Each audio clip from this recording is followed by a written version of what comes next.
ये जो शाश्वत जगत है ये अपने नियम से ही गतिमान है। उस नियम का नाम ताओ है। हमें बहुत कठिनाई होती है। कठिनाई हमें होती है क्योंकि जहां भी हम मनुष्य की भाषा सब जगह थोपते हैं, लेकिन विज्ञान मनुष्य से छुटकारा करवाता है चीजों का, और धीरे धीरे मनुष्य से छूटकर चीजें नियमों के अंतर्गत चली जाती। समझ लें, एक छोटा बच्चा गिर पड़ता है तो वो फौरन गाली देता है जमीन को। कुर्सी से टकरा जाता है तो वो कहता है नाटी, कुर्सी शैतान है। और अगर उसकी मां कुर्सी को 2 चपत लगा दे तो वो प्रसन्न हो जाता, खुश हो जाता, निपटारा हो गया। कुर्सी ने शरारत की उसके साथ, उसको जवाब दे दिया गया। बच्चा ये सोच ही नहीं सकता कि कुर्सी बिना शैतानी करने के इरादे के उसे गिराती होगी। कुर्सी में कोई इरादा नहीं होगा, कोई व्यक्ति नहीं होगा, ये बच्चा नहीं सोच सकता। और अगर जमीन गिरा के उसके पैर में चोट लगा देती तो वो ये नहीं मान सकता कि न्यूटन कहता है कि गुरुत्वाकर्षण के कारण तुम गिर गए। बच्चा मानेगा गुरुत्वाकर्षण तो मतलब कौन छिपा है उसके भीतर जो मुझे गिरा रहा है। बच्चे को कोई ना कोई व्यक्ति चाहिए, तब निश्चिंता हो जाती है। मुझे गिराने वाला कोई चाहिए, कोई दुश्मन वहां बैठा है जो मुझे गिरा रहा है। बच्चों की भाषा में जो लोग सोचते हैं उनके नियम को समझना उन्हें बड़ा कठिन पड़ेगा। लेकिन विज्ञान चाहे धर्म का हो चाहे पदार्थ का, व्यक्तियों की भाषा में नहीं सोचता। इम्पर्सनल लॉज, निर्वैयक्तिक नियमों की भाषा में सोचता है। जमीन आपको गिराना नहीं चाहती, जमीन का कोई इरादा नहीं है। आप गलत चलते हैं, गिर जाते हैं। जमीन तो सिर्फ एक नियम है, एक कशिश है, एक आकर्षण का नियम है। आप ठीक नियम मान के चलते हैं, जमीन आपको कभी गिराएगी नहीं। आप नियम के विपरीत चलते हैं, आप गिर जाते हैं।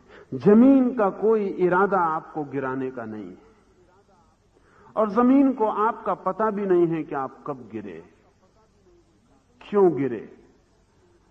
और जमीन की आप कितनी ही प्रार्थना और पूजा करें, अगर आप गलत चलेंगे तो कशिश आपके प्रति कोई दया भाव नहीं कर सकती, आप गिरेंगे। धर्म के 2 रूप हैं। एक धर्म का बचकाना रूप है। जिनकी बच्चों जैसी बुद्धि है वे ईश्वर को व्यक्ति मान के चलते हैं कि वहां आकाश में बैठा हुआ देख रहा है कि आप रात में पानी पी रहे हैं कि नहीं पी रहे हैं, कि आप किसी से झूठ बोले कि नहीं बोले, हिसाब लगा रहा है, वही खाते लिए बैठा होगा। अब तक पागल हो जाता है अगर कोई परमात्मा आपके सब कारनामों का हिसाब रखता होता। एक एक आदमी अपने कारनामों से पागल हो जाता है, उसकी क्या गति होती है ईश्वर अगर ये सब हिसाब लगाता है। ईश्वर कोई व्यक्ति नहीं है, लेकिन हम उसे व्यक्ति मान के चलते हैं। तो हम हाथ जोड़ के प्रार्थना करते हैं उससे कि मुझ पे जरा दया रखना, मेरा जरा ख्याल रखना। किससे आप बात कर रहे हैं? क्यों ये बात कर रहे हैं? ये वही आपका तर्क है जो बच्चे का कुर्सी से चोट लग जाए तो बच्चा समझता है कुर्सी कोई शरारत कर रही, शैतान कुर्सी, अच्छी कुर्सी नहीं। दूसरी कुर्सी जिस पे से वो कभी नहीं गिरा उसे मानता है साधु कुर्सी, कभी गिराती नहीं। जिस दरवाजे से उसको खरोंच लग जाते वो समझता है दरवाजा शरारती। ये बच्चे की भाषा है। ये बच्चे की भाषा हम जब जगत पर लगा देते हैं तो हमारे बचकाने धर्मों का जन्म हो जाता है। फिर अगर ईश्वर हमें नौकरी लगवा देता है तो हम प्रसन्न होते हैं, और अगर नहीं लगवाता तो हम नाराज होते हैं। एक आदमी ने मुझे आके कहा कि 3 दिन का समय दिया था, पत्नी बीमार थी और मैंने 3 दिन का समय जाके मंदिर में भगवान को दे दिया और कहा कि अब सब दांव पर लगा दिया है। अगर 3 दिन में पत्नी ठीक नहीं होगी तो समझ लूंगा कि कोई ईश्वर नहीं। और अगर ठीक हो गई तो सदा के लिए तुम्हारा भक्त हो जाऊंगा। पत्नी ठीक हो गई, वे सदा के लिए भक्त हो गए हैं। मैंने उनसे कहा कि अब दोबारा ऐसा मत करना। संयोग सदा काम नहीं करेगा। एक दफा परीक्षा ले ली, बहुत है, अब अपनी आस्तिकता को बचाना। अब दोबारा ये भूल मत करना, नहीं तो आस्तिकता मिट्टी में मिल जाएगी। पर आदमी का मन ऐसा है कि उसकी पत्नी बीमार है, इसके लिए भी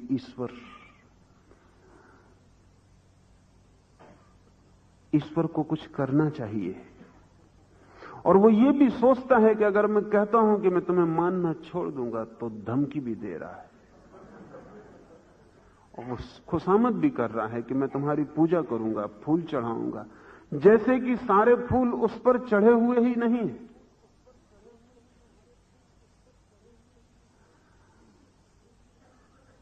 वो एक सलाह दे रहा है बुद्धिमानी की कि थोड़ी समझ से काम करना, नहीं तो एक आदमी को चूकोगे, खो जाओगे। जैसे ईश्वर का होना कोई लोकतांत्रिक मतों पर निर्भर है कि एक मत, एक वोट हाथ से जाता है। वो आदमी ये कह रहा है कि पार्टी बदल लूंगा 3 दिन के भीतर, मगर हमारी सारी आस्तिकता ऐसी ही है, सशर्त है। इसलिए ध्यान रखें, जो आस्तिकता शर्त से बंधी है वो अभी बचकानी, अभी प्रौढ़ नहीं हो पाई, अभी समझ पैदा नहीं हुई, अभी हम बच्चों की तरह जगत के साथ व्यवहार कर रहे हैं। अल्लाह से एक प्रौढ़ धर्म की बात कर रहा है। वहां ईश्वर व्यक्ति नहीं है, नियम है। फर्क इसलिए समझ लेना जरूरी है कि जब ईश्वर नियम हो जाता है तो प्रार्थना नहीं, आचरण मूल्यवान हो जाता है। और जब ईश्वर व्यक्ति होता है तो आचरण नहीं, प्रार्थना मूल्यवान होती है। जब व्यक्ति ईश्वर होता है तो हम जो कर रहे हैं उसके आसपास, उसे हम एक आदमी मान के करते हैं। फुसला भी सकते हैं, नाराज भी कर सकते हैं, प्रसन्न भी कर सकते हैं। लेकिन जब ईश्वर एक नियम है तो ये सारी बातें व्यर्थ होगी। न फुसलाया जा सकता, न राजी किया जा सकता, न धमकी दी जा सकती, न भयभीत किया जा सकता, कुछ भी नहीं किया जा सकता। फर्क समझ लें, जब तक ईश्वर एक व्यक्ति है तब तक हमारी कोशिश होती है ईश्वर को बदलने की। जब एक आदमी जाके कहता है मेरी पत्नी बीमार, उसे ठीक करो, वो ये कह रहा है कि अपनी निर्णय बदलो मेरी पत्नी को बीमार रखने की, कि तुमने जो कोशिश की है उसे बदलो। एक आदमी कह रहा है कि मैं मर रहा हूं, मुझे बचाओ। एक आदमी कह रहा है मैं गरीब हूं, मुझे अमीर करो। कुछ भी कह रहा है, कुछ मांग रहा है। वो ये कह रहा है कि ईश्वर तुम अपने को बदलो, तुम्हारे निर्णय से मैं राजी नहीं हूं, तुम्हारे निर्णय में कोई भूल है, तुमने जो भी निर्णय लिया है अभी वो योग्य नहीं है, उसे बदलो। जब तक कोई व्यक्ति ईश्वर को व्यक्ति मानता है तब तक ईश्वर को बदलने की कोशिश चलती। हमारी प्रार्थनाएं, हमारी पूजाएं, हमारी उपासनाएं, उपवास, सब ईश्वर को बदलने की कोशिश। लेकिन ध्यान रखना, ईश्वर को बदलने का कोई उपाय नहीं। और जो ईश्वर आदमियों से बदला जा सके, उस ईश्वर का फिर कोई भरोसा करने की जरूरत भी नहीं। जिस दिन ईश्वर नियम हो जाता है उस दिन सारी चीज उल्टी हो जाती। तब हम अपने को बदलने के सिवाय कोई रास्ता नहीं रहता। अगर ईश्वर नियम है तो मुझे अपने को बदलना पड़ेगा, क्योंकि नियम न किसी को क्षमा करता, न किसी का पक्षपात करता। नियम निर्वैयक्तिक है, इम्पर्सनल है। कितनी ही करूं प्रार्थना, कोई परिणाम ना होगा, आचरण का ही परिणाम हो सकता है। कितनी ही उपासना, कितने ही उपवास, कुछ परिणाम ना होगा। कितनी ही मांग करूं, कितनी ही कातरता से चिल्लाऊं, इससे कोई हल ना होगा। नियम सुनता नहीं, नियम शब्दों को नहीं मानता, नियम तो आचरण को, भीतर जो बदलाहट होती है व्यक्तित्व की, उसको मानता है। मैं कितना ही पृथ्वी से कहूं कि मैं इर्छा तिरछा दौड़ूं, मेरी टांग मत तोड़ देना, उससे कोई फर्क ना होगा। मैं गिरूं तो मुझे चोट मत देना, उससे कोई फर्क ना होगा। मुझे अपने को ही बदलना पड़ेगा। हां, मैं अपने को इतना बदल सकता हूं कि पृथ्वी का सारा गुरुत्वाकर्षण भी मुझे जरा सी चोट ना पहुंचा पाए, क्योंकि गुरुत्वाकर्षण चोट पहुंचाने को नहीं है। गुरुत्वाकर्षण किसी को गिराने को नहीं है, न किसी को उठाने को है। गुरुत्वाकर्षण एक निर्वैयक्तिक नियम है। उस निर्वैयक्तिक नियम के बीच अगर मैं अपने को बदल लेता हूं, बदलने का मतलब है कि अगर मैं उस नियम और अपने बीच तालमेल, हार्मनी निर्मित कर लेता हूं, अगर उस नियम और मेरे बीच एक छंदबद्धता आ जाती, उस नियम के और मेरे बीच कोई शत्रुता और कोई विरोध नहीं रह जाता, उस नियम और मेरे बीच एक अविरोध निर्मित हो जाता है। वो नियम और मैं एक हो जाते हैं। उस नियम से मेरी कोई अलग सत्ता नहीं रह जाती, उस नियम की मुझसे अलग कोई सत्ता नहीं रह जाती। हम मिल जाते हैं और एक हो जाते हैं। तो फिर उस नियम से मुझे दुख नहीं पहुंचता, उस नियम से मुझे आनंद मिलने लगता है। जगत से हमें दुख पहुंचता है क्योंकि हम नियम के प्रतिकूल हैं। जीवन हमारा नरक बन जाता है क्योंकि हम नियम के प्रतिकूल हैं। जीवन स्वर्ग हो जाता है जब हम नियम के अनुकूल हैं, और जीवन हो जाता है मोक्ष जब हम नियम से एक हैं।